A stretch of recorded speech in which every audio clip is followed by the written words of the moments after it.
말씀드린 것처럼 계속 송 목사님께서는 내일까지 교단 총회에 참석 중이시고 내일 돌아오실 텐데요. 돌아오실 때까지 함께 기도해 주시면 감사하겠습니다. 오늘 제가 함께 본문의 말씀을 좀 가지고 십자가에 대한 예수님에 대한 이야기를 좀 상고하려고 합니다. 사실 그 교회의 시간표 절기상으로 부활절 이후에 성령 강림 주일이 이르는 그 50일은 기쁨의 50일이라고 부릅니다. 그래서 이 기간 동안에는 항상 예수님의 부활하심을 기억하고 그 승리하신 그리스도를 생각하면서 온 교회가 기뻐하는 시간들로 보냅니다. 그런데 다시금 저희가 순환의 본문, 십자가의 본문으로 돌아가서 그 주님을 만나려고 하니까 조금은 고통스럽기도 하고 또 주저되는 것 같습니다만, 우리가 누리고 기뻐해야 할 그 부활의 감격은 십자가하고 떼어놓을 수 없기 때문에 오늘 함께 상고하는 이 십자가의 말씀을 통해서 우리가 누리는 부활의 감격이 더 커졌으면 좋겠습니다. 오늘 본문의 말씀이 요한복음 19장 17절에서 42절까지입니다. 그런데 오늘 본문의 말씀을 좀 두 부분으로 나눌 수 있을 것 같습니다. 먼저는 19장 17절에서 30절까지 예수님께서 십자가를 지시고 골고다 언덕까지 가셔서 그 골고다 언덕에서 십자가에서 숨을 거두시기까지 그 기록이 하나 있고요. 그리고 31절에서 42절까지 예수님께서 십자가에서 숨을 거두신 그 이후에 이야기들이 기록되어 있는 것 같습니다. 그래서 이 두 부분을 한번 살펴보면서 먼저 17절에서 30절까지 나타난 이야기들을 좀 살펴보려고 합니다. 우리가 요한복음을 읽을 때 늘 염두에 두어야 하는 단어 하나가 있다면 그것은 영광이라는 단어일 것입니다. 그 영광이라는 단어에 대해서 설명하면서 요한복음 1장 14절에는 말씀이 예수님에 대해서 설명하면서 말씀이 육신이 되어 우리 가운데 거하셨고 그분을 통해서 아버지 독생자의 영광, 은혜와 진리가 충만한 분이라고 요한복음 1장에 이미 설명을 해 놓았습니다. 그러니까 예수님께서 이 땅에 오신, 몸을 입고 이 땅에 오신 이유는 보이지 않는 그 하나님의 그 영광을 이 땅 가운데 보여내기 위해서, 드러내기 위해서, 가시적으로 나타내기 위해서 예수님께서 이 땅 가운데 오셨고, 예수님께서 그 사역들을 통해서 하나님의 영광이 무엇인지를 드러내 보이시는 것입니다. 그래서 구체적으로 요한복음에는 총 7가지의 표적들을 여러분이 계속 살펴보셨습니다. 2장에 나타났던 갈릴리 가나의 혼인잔치로부터 계속되어지는 하나하나 일으키셨던 그 특별한 사건, 그런데 그 특별한 사건들은 그냥 어떤 예수님이 기이한 일들을 하실 수 있다, 미라클을 일으키시는 분이다 라가 아니라 그 일들을 통해서 분명히 보이지 않는 하늘의 영역들을 이 땅 가운데 계시하시기 위해서 예수님께서는 7가지의 표적을 일으키셨습니다.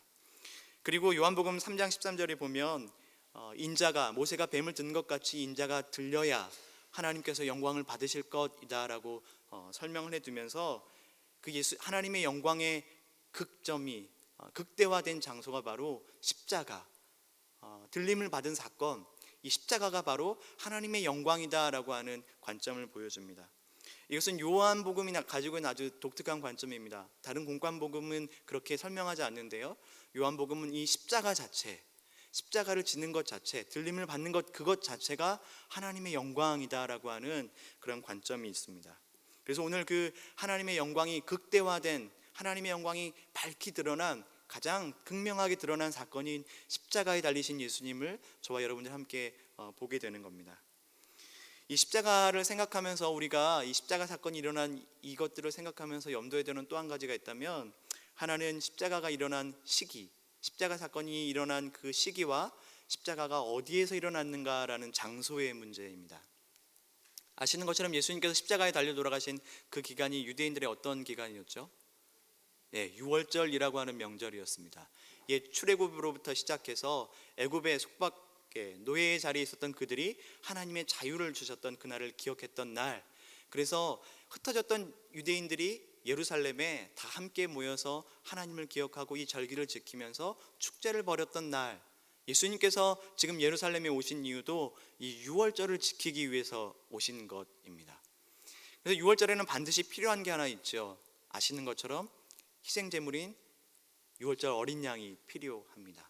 그래서 요한복음은 이 예수님을 유월절의 어린 양, 희생제물이라고 하는 관점으로 계속해서 기록하고 있는 것을 또 우리가 기억해야 됩니다.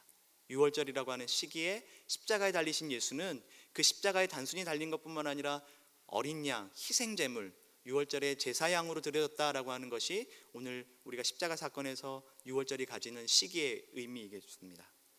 오늘 이제 17절에 보면 예수님이 십자가에 달리신 장소가 기록되는데요. 그곳이 어디죠?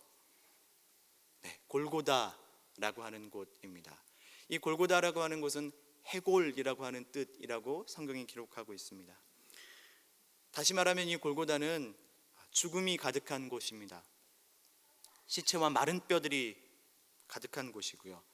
여러분, 이 죽음, 마른 뼈, 혹시 구약의 어떤 한 본문이 생각나지 않으십니까? 에스겔의 37장에 보면 하나님께서 에스겔을 데리고 마른 골짜기로 돌아가서 그곳에서 마른 뼈들이 가득한 그곳에서 인자가 이 뼈들을 다시 살겠느냐라고 하는 그 부활을 물을 때 그것들을 우리가 생각하게 됩니다.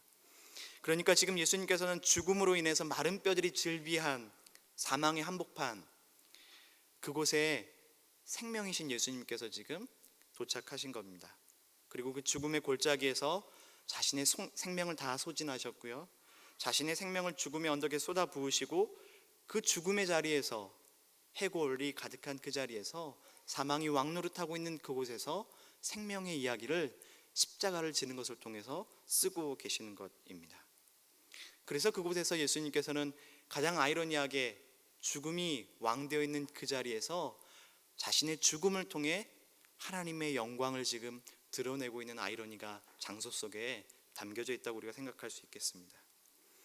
이 십자가를 예수님께서 지시고 이 골고다 언덕에 갔을 때에 빌라도를 통해서 예수님의 십자가 위에 쓰여진 명패가 하나 있다라고 우리가 오늘 보게 됩니다. 그곳에는 무엇이라고 적혀 있습니까? 네, 빌라도를 통해서 유대인의 왕이라고 하는 예수님의 명패가 붙어 있었습니다. 그런데 이 유대인의 왕이라고 하는 그 칭호는 히브리 말과 로마 말과 헬라 말로 각각 다 기록되어 있었습니다. 여러분, 이 참 아이러니하게 빌라도가 이 유대인의 왕이라고 예수님의 명패를 쓴 이유는 예수님의 그 죄목 때문이었습니다. 예수님이 지금 어떤 죄 때문에 지금 십자가에 달리셨습니까? 성전을 모독하고 신성을 모독하고 뿐만 아니라 로마 제국의 체제를 위협하는 어떤 유대인들의 왕이라고 하는 상징적인 의미 때문에 지금 예수님이 십자가에 달려 돌아가시게 되었습니다. 그래서 빌라도는 지금 예수님의 죽음을 설명하려고 그가 로마 체제를 위협하고 신성을 모독한 종교적인 죄를 가지고 유대인 대제사장들과 서기관들이 몰았던 그 죄를 가지고 유대인의 왕이라고 하는 팻말을 썼습니다. 그런데 이게 이 킹이 아니고 성경에 보면 영어 성경에는 the king으로 되어 있습니다. the king은 무슨 말이냐면 다니엘 7장에 보면 나오는 그 인자, 메시아를 의미하는 말입니다. 빌라도는 뜻도 모르게 그냥 유대인의 왕이라고 하는 그런 단순한 말을 적어 놓았는데 사실은 그 빌라도의 그 모습을 통해서 예수 그리스도가 누구인지가 지금 밝히 드러난 것입니다. 예수가 누구십니까? 예수는 하나님의 대권 통치를 가지고 온 땅을 다스릴, 그리고 유대인의 명절에 모든 사람이 예루살렘에 모여 있을 때에 헬라 말과 로마 말과 그리고 히브리어로 모든 사람이 예수 그리스도가 누군지를 밝히 보게 되었습니다. 참 이게 아이러니인 것 같습니다. 빌라도는 그를 자신의 죄를 정당하기 위해서 예수를 처벌하기 위한 그 명패로 유대인의 왕이라는 말을 썼는데요. 그런데 그게 사실은 하나님의 영광인 예수가 누구인지를 온 땅 가운데에 모든 사람에게 드러내는 도구가 되었다는 것입니다. 그래서 이 대제사장들이 유대인의 왕이라고 쓰여진 이 명패를 보고 분노하죠. 왜냐하면 제사장들은 예수님을 우리의 왕으로 인정하지 않았기 때문에. 그래서 빌라도에게 자칭 유대인의 왕이라고 그 말을 꼭 적어달라고 얘기했지만 빌라도가 그것을 거절하게 됩니다. 어떻게 되었든 지금 예수님은 십자가에 달리신 채로 자신이 누구인지 자기 스스로가 드러내지 않았지만 빌라도를 통해서 의도치 않게 온 땅의 왕임을 모든 열방 가운데 지금 증거되고 있는 것입니다. 그리고 지금 예수님께서 그 십자가에 달려 돌아가실 때 또 기록하고 있는 우리가 주목해야 될 것은 예수님의 옷입니다. 여러분, 예수님께서 다 발가 벗기셨죠. 그런데 사실 십자가에서 예수님께서 옷을 벗기시기 전에 그 전날 밤에 스스로 당신께서 자신의 겉옷을 벗으신 적이 있으십니다. 무엇을 하기 위해서 옷을 벗으셨습니까? 제자들의 발을 씻기시기 위해서 예수님께서 스스로 겉옷을 벗었습니다. 당시 시대의 노예들은 겉옷을 입지 않았습니다. 왜냐하면 그 겉옷 안에 칼을 숨기고 다녀서 사람들을 주인을 위해를 가할 수 있기 때문에 주인들은 노예들에게 옷을 입히지 않았습니다. 그런데 예수님께서는 스스로 당신의 옷을 벗으셨습니다. 그래서 그 벗으신 옷을 뒤로 하고 제자들의 종이 되셔서 그들의 발을 씻겨 주셨습니다. 그런데 사실 스스로 벗으신 이 옷은 뒷날 벗겨질 옷을 예표하는 것이겠습니다. 예수님께서는 지금 옷을 벗김을 당하셨습니다. 옷을 벗김을 당한 이유는 수치를 주기 위해서, 창피함을 주기 위해서. 그런데 요한이 기록하고 있는 것 중에 좀 특이한 것 중에 하나는 예수님의 속옷을 기록하고 있다는 것입니다. 예수님의 속옷이 무엇이었냐면 예수님의 속옷은 이음새가 없는 통으로 짠 속옷이었다. 그래서 그 옷을 군인들 넷이 서로 나눠 가지려고 했다라고 하는 기록입니다.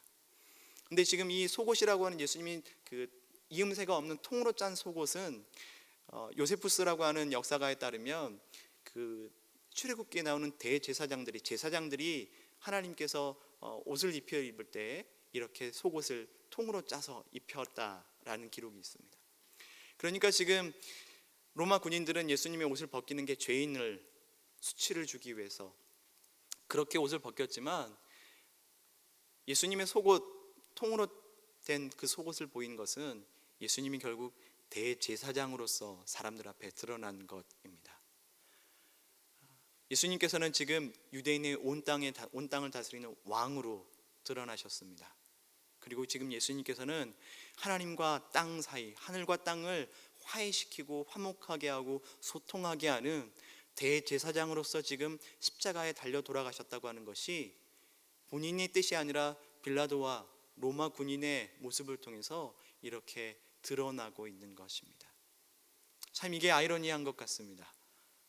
예수님 스스로가 의도하지 않았는데 보이지 않는 어떠한 손이 계속해서 예수가 누구인지를 빌라도를 통해 로마 군인을 통해 증명하게끔 하는 것입니다.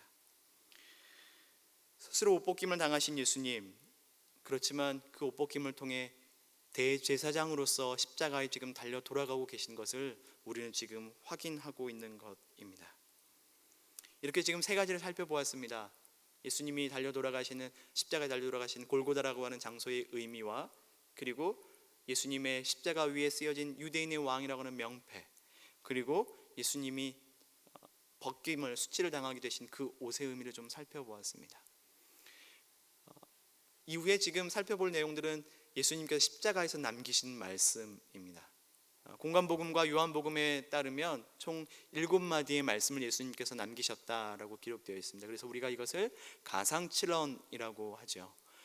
그런데 요한복음에는 지금 3가지의 말씀이 기록되어 있는데요, 3가지 말씀을 좀 살펴보려고 합니다. 여러분 26절의 말씀을 좀 한번 같이 읽었으면 좋겠습니다. 26절입니다. 19장 26절. 예수께서 자기의 어머니와 사랑하시는 제자가 곁에 서 있는 것을 보시고 자기 어머니께 말씀하시되 여자여 보소서 아들이니이다 하시고, 예수님께서 지금 마지막 숨을 거두시는 그 순간에 그 곁에 서 있었던 어머니와 살로메와 이모와 그리고 마리아와 이 4명의 사람들, 자기를 끝까지 사랑하고 충성할 것 같던 그 모든 제자들은 떠나고 가장 약한 여성들이 자신의 곁을 지키고 있었습니다.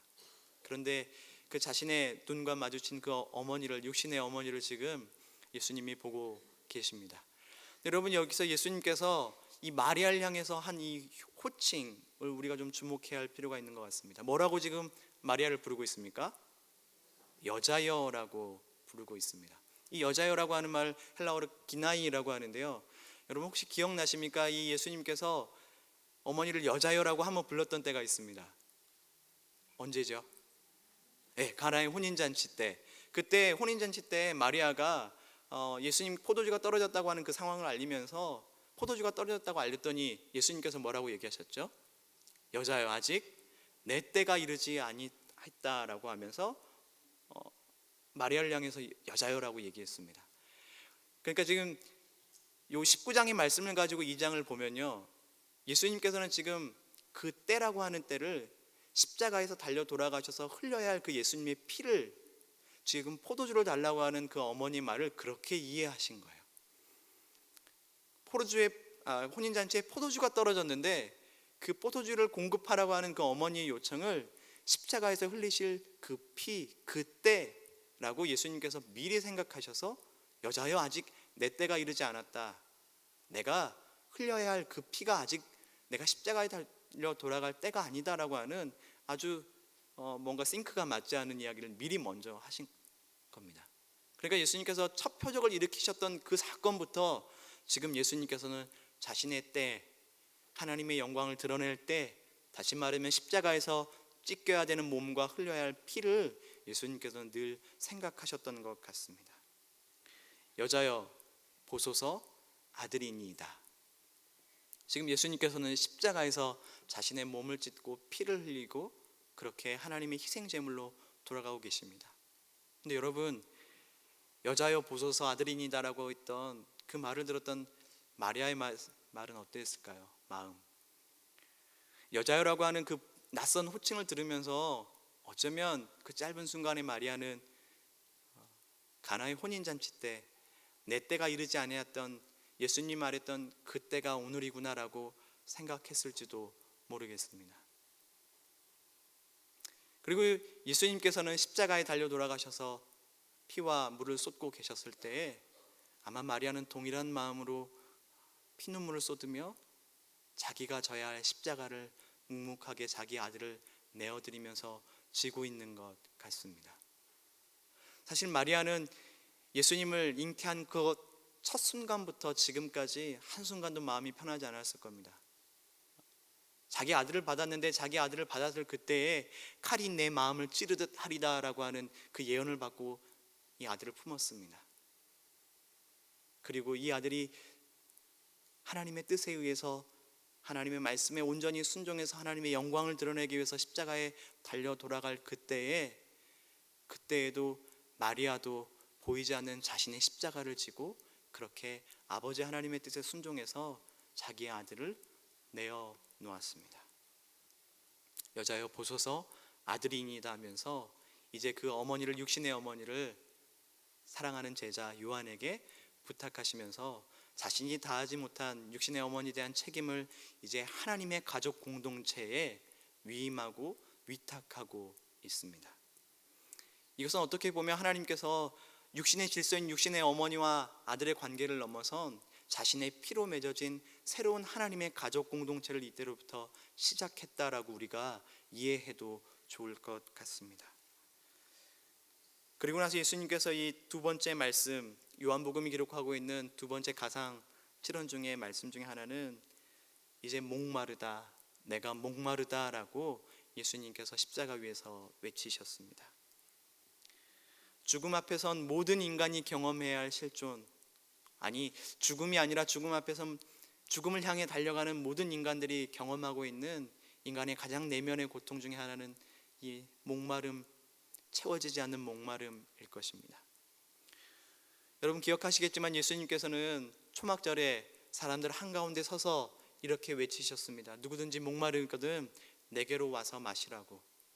나를 믿는 자에게는 그 배에서 생수의 강이 흐르게 할 것이다 라고 예수님께서는 자신이 물을 공급하시는 분, 목마름을 해결해 주시는 분으로 그렇게 설명했습니다. 네, 그런데 그 예수님께서 그랬습니다. 예수님께서 목마름을 해결해 주기 위해서 자신이 목마르셨습니다. 우리의 타는 갈증, 죽음 앞에서 모든 인간이 경험할 수밖에 없는 그런 목마름을 해결해 주시기 위해서 당신께서는 목마르셨습니다. 그리고 예수님께서는 그 십자가 위에서 목마르다고 하신 그 말씀에 로마 군인들이 당시에 마셨던 신포도주를 마시셨습니다. 당신은 가장 좋은 극상의 포도주를 공급하시는 그분이 그 마지막 순간에 신포도주를 마시면서 돌아가셨던 겁니다. 예수님은 그렇게 우리의 목마름을 해결해 주시는 분이십니다. 십자가 위에서 우리의 타는 갈증을 해결하기 위해서 자신의 목을 마르게 하셨던 분이십니다.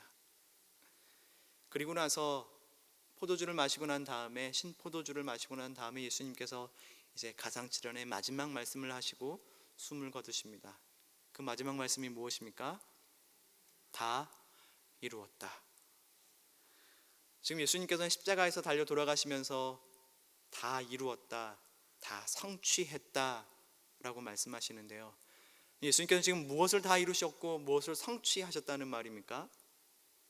요한복음 17장 4절에 보면 제자들에게 설명하면서 나는 아버지께서 내게 하라고 주신 일을 하기 위해서 이 땅에 왔는데, 지금 예수님께서는 아버지께서 내게 하라고 하신 그 일, 그 마지막 일, 그 일을 내가 다 성취했다라고 하는 것입니다. 예수님께서는 십자가 위에서 모든 고통과 아픔을 끌어안으셨습니다. 그리고 예수님께서는 그 십자가 위에서 우리 몫에 담당된 모든 빚을 청산하셨습니다.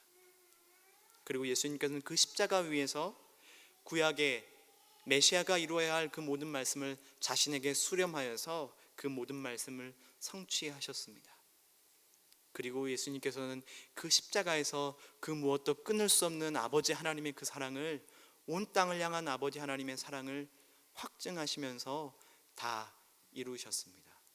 예수님께서 십자가 위에서 다 이루셨다고 하는 것은 이런 의미가 분명히 포함되어 있을 것입니다. 이렇게 첫 부분에 예수님께서 골고다 언덕에 오르시고 십자가에 달려 돌아가시고 남기신 세 마디의 말씀을 함께 상고해 봤습니다. 이 뒤로 31절부터 42절까지는 예수님께서 이 숨을 거두신 후에, 숨을 거두신 그 이후의 이야기가 기록되어 있습니다.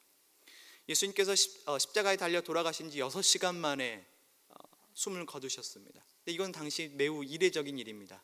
십자가에 달린 사람들이 보통 이틀, 3일 그렇게 오랫동안 십자가 위에서 고통을 당하면서 천천히 그렇게 숨이 꺼져갔다고 합니다.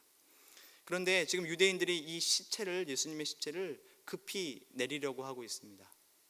예수님께 시체를 이렇게 내리려고 하는 그 이유는 바로 그날이 안식일을, 그것도 그냥 일반 안식일이 아니라 가장 큰 명절인 6월절의 안식일을 준비하는 날이었기 때문에, 신명기 말에 따르면 그날에 시체가 땅에 서 있을 때에 그 땅이 부정하게 되므로 그날을 부정하게 하지 않기 위해서 유대인들이 급히 그 시체를 내리려고 하고 있습니다. 그래서 당시 사람들이, 그 로마 군인들이 좀 이 십자가에 달려있는 사람들이 너무 고통스러우면 그 고통을 경감하려고 빨리 죽게 하는 방법이 이 다리뼈를 망치로 무릎뼈를 부수곤 했답니다. 왜냐하면 이렇게 고통스럽게 그 사람들이 죽는 이유가 심장이 이렇게 압박이 되어서 죽는 거거든요. 숨을 못 쉬어서 이렇게 몸이 축 처져 있을 때 이렇게 한번 끌어올려서 숨을 쉬고 내려가고, 다시 숨을 끌어쉬기 위해서 몸을 이렇게 올려서 무릎의 힘을 사용해서 올려서 그렇게 사람들이 숨을, 호흡을 했다고 합니다. 그런데 그 사람이 호흡을 하지 못하도록 다리를 깨놓으면 그 사람이 빨리 숨이 멈췄다고 합니다. 그래서 십자가에 달린 그 두 강도 사이에 계신 그 예수님을 그렇게 뼈를 꺾으려고, 뼈를 망치로 부수려고 로마 군인이 갔는데, 이미 예수님께서는 숨을 거둔 이유라고 지금 요한이 기록하고 있습니다. 근데 이 말씀도 그냥 우연인 것 같지만, 여러분 출애굽기나 민수기의 말씀에 보면 하나님께서 출애굽하면서 어린 양을 잡을 때 하지 말라고 명령하신 것 중에 하나는 그 어린 양의 뼈를 꺾지 말라라고 명령하셨습니다. 요한이 계속해서 예수님을 6월절의 어린 양, 희생 제물로 그리고 있습니다. 그렇다면 이 희생 제물인 6월절 어린 양 예수님의 뼈는 꺾이면 안 됐다는 것이죠. 그래서 예수님이 십자가에 달려 돌아가시고 이례적으로 일찍 돌아가셔서 예수님께서는 그 뼈가 상하지 않고 하나님의 어린 양으로서 그렇게 하나님 앞에 온전하게 바쳐지게 되었던 것입니다. 그리고 나서 죽었는지 확인하려고 로마 군인이 했던 행동 하나가 있습니다. 무엇이죠? 옆구리에 창을 찔렀습니다. 그랬더니 찔린 창 사이로 예수님의 몸에서 흘러나온 게 있었습니다. 무엇입니까? 물과 피. 요한복음이 쓰여졌던 그 당시에는 예수님의 그 인성을 부인하는, 육체로 오신 예수님에 대해서 부인하는 사람들의 이단들이 있었습니다. 가연설이라고 하는, 도케티즘이라고 하는, 예수님은 실제 몸을 입고 오신 분이 아니라 영으로 계시는 분이다. 그리고 예수님의 이 죽음에 대해서 여러 루머들이 있었거든요. 예를 들자면 예수님께서는 잠깐 기절한 것이지 완전히 죽은 것은 아니다. 예수님께서는 제자들이 그 몸을, 시체를 빼돌렸다라고 하는 여러 가지 루머들이 있었습니다. 그런데 그것을 증명하기 위해서인지 요한은 지금 예수님의 시체에서 물과 피가 쏟아져 나왔다라고 설명합니다. 사람이 죽고 난 다음에 물과 피가 각각 응고된다고 합니다. 그래서 사람의 피부를 이렇게 뜯어보게 되면 물과 피가 각각 이렇게 나오게 되는데, 지금 요한은 물과 피를 쏟으신 예수님의 그 실제적인 행위를 통해서 예수님이 달려 돌아가신 것은 영으로 그냥 떠돌아다니시는 분이 아니라 실제 몸을 입고 이 땅에 오신 분이라고 하는 것을 지금 설명하고 있는 것 같습니다. 그런데 이것과 또 다르게 매우 중요한 의미 중에 하나는 이 물이 상징하는 바가 무엇인가, 피가 상징하는 바가 무엇인가라는 것입니다. 계속해서 요한복음을 공부해 오셔서 아시겠지만, 여러분, 요한복음 안에서 물이 상징하는 바, 물이 뜻하는 바가 무엇이죠? 네, 요한복음 3장에 보면 니고데모가 왔을 때 예수님께서 물과 성령, 물 곧 성령이거든요. 그러니까 성령으로 거듭나지 않으면 하나님 나라에 들어갈 수 없고 볼 수 없다라고 설명했습니다. 그리고 아까 설명드렸던 것처럼 누구든지 목마르거든 나에게로 와서 마시라, 나를 믿는 자에게는 그 배에서 생수의 강이 흐르게 하리라 라고 하면서 그 생수가 바로 성령이다라고 요한이 요한복음 7장에 기록을 해놓았습니다. 그러니까 지금 예수님께서 십자가에 달려 돌아가시면서 자신의 몸이 쏟아지는 그 사이에 나오신 것이, 이 물이 상징하는 바가 무엇이겠습니까? 성령, 하나님. 그리고 이 피는 생명을 상징하는 것을 여러분이 이미 알고 계실 겁니다. 지금 예수님께서는 지금 십자가에 달려 돌아가시면서 성령을, 그리고 자신의 생명을 온 땅 가운데 흘려보내고 계시는 것입니다. 그래서 어떤 성서학자들은 이 예수님의 물과 피가 세례와 성찬을 상징하는 의미를 담고 있는 것이 아니겠는가라고 설명하는 학자들도 있습니다. 그리고 동시에 이 말씀은 그 스가랴 12장 9절에 보면 그를 찌른 자들도 나를 보리라 라고 하는 그 메시아를 향한 그 예언을 성취한 말씀이 이루어진 장소이기도 합니다. 스가랴 13장 1절에 보면 그날의 죄와 더러움을 씻는 샘이 다윗의 족속과 예루살렘 주민을 위하여 열리리라 라고 했는데, 그 성령을 통한, 그 예수님이 흘리신 그 물을 통해 그곳에서 온 예루살렘과 온 열방을 씻는 샘이 열린 것입니다.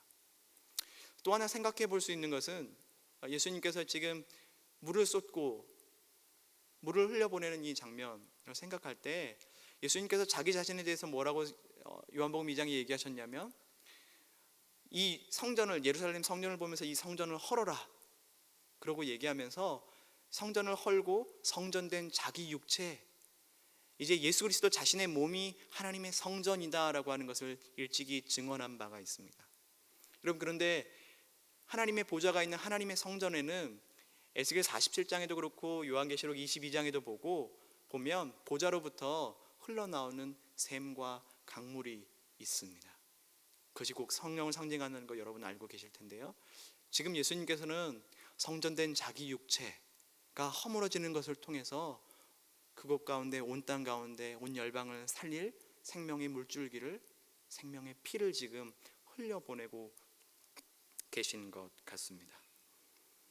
이렇게 예수님께서 십자가에 달려 돌아가시고, 그리고 뼈가 꺾이지 않은 채 물과 피를 쏟으신 채로 그렇게 예수님의 몸이 달려있을 그때에 이제 마지막 부분, 이 예수님의 시체를 거둔 사람들이 등장합니다. 두 사람이 등장합니다. 누구입니까? 아리마대 요셉이라고 하는 사람과